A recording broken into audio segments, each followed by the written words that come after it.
Root knot nematodes, my garden nemesis. How is it growing? Let's talk about how to organically manage these soil parasites. We can create a hostile environment for these dirty life-sucking parasites. In this episode, I'll share how to manage root knot nematodes.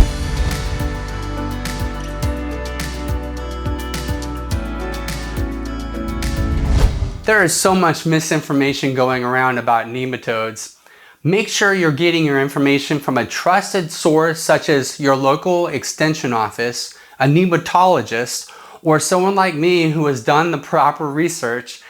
I got my first lesson when I first went to our local extension office, and then later, so I went to the University of Florida and I spoke with Dr. Davis, a nematologist. He took time to answer all my questions. Once you have an infection, you have these parasites living in the roots and all throughout the soil, if you want to call it soil.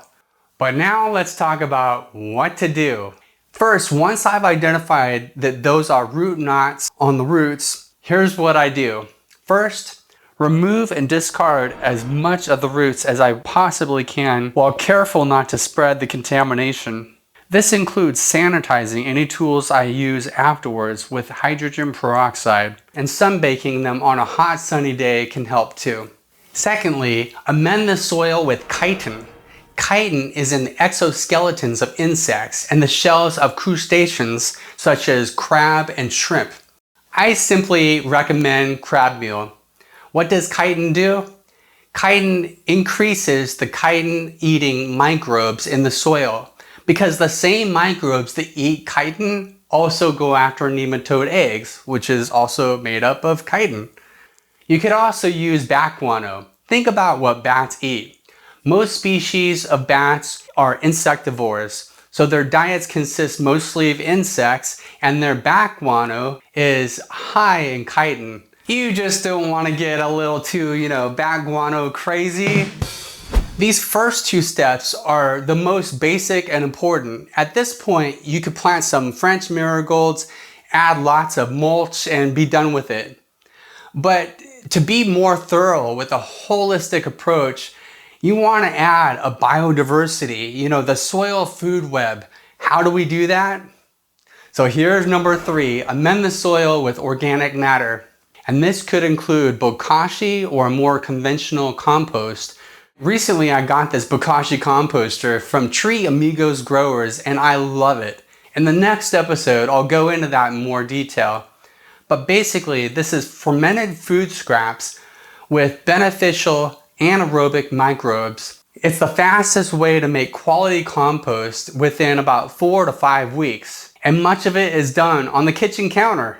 The final 2 weeks of the bokashi mix needs to be buried in a hole, and it's not ready to use on the plants until then. So this is a great opportunity to treat the nematode infected soil with a batch of bokashi like I did here. This is my second batch of bokashi compost that I've buried here. Now, the first one was 2 weeks ago, and when I dig around in here, take a look at all the millipedes. And I'm not seeing earthworms, but millipedes are also beneficial to the soil. They eat decaying organic matter. Their millipede castings are probably just as good as worm castings. By the way, the reason I put chicken wire on this is because the first bokashi batch I ever made got dug up by raccoons. So now I use chicken wire or maybe tomato cages or something to keep the raccoons from getting to it. Back to compost in general. Don't just think of compost as a growing medium. Think of it as an inoculant of beneficial microbial life. The best compost you could use is BioComplete, something that's been microscope tested, such as what I have here. That is good stuff. Hopefully you have a local supplier, but if not, I recommend Catalyst Bioamendments. And this is a company made up of graduates from Dr. Elaine Ingham's Soil Food Web School.